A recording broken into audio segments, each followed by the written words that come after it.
অত্যন্ত গুরুত্বপূর্ণ একটি ফিতনা হলো যে দাজ্জালের ফিতনা। এবং রাসূলুল্লাহ সাল্লাল্লাহু আলাইহি ওয়াসাল্লাম অনেক বেশি সতর্ক করেছেন এই দাজ্জাল সম্পর্কে।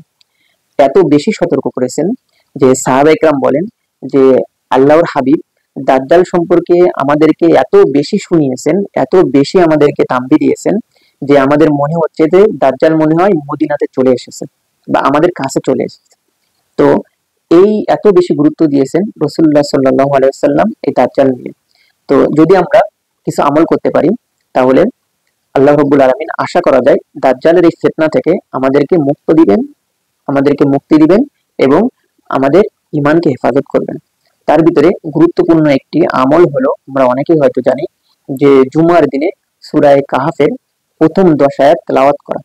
হাদিস শরীফের ভিতরে আসছে যে ব্যক্তি জুমার দিনে অর্থাৎ যে হাদিস শরীফের ভিতরে আসছে যে ব্যক্তি সূরা কাহাফের প্রথম 10 আয়াত মুখস্থ করে অর্থাৎ তেলাওয়াত করেন সে দাজ্জালের ফিতনা থেকে পরিত্রাণ পাবে। আল্লাহ তাআলা তাকে রহম করে দাজ্জালের ফিতনা থেকে মুক্ত রাখবেন।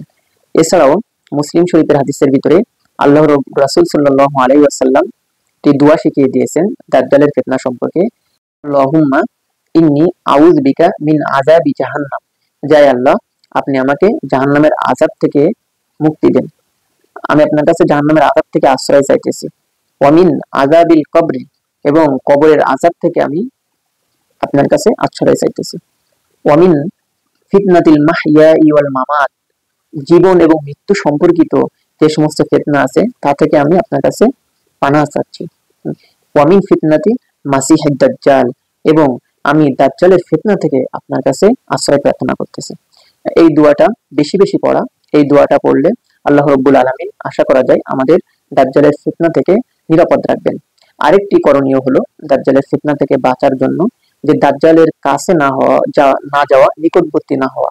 রাসূলুল্লাহ সাল্লাল্লাহু আলাইহি ওয়াসাল্লাম হাদিস শরীফে বলেছেন, যখন দাজ্জাল আত্মপ্রকাশ করবে তখন তোমরা তার থেকে দূরে থাকবে।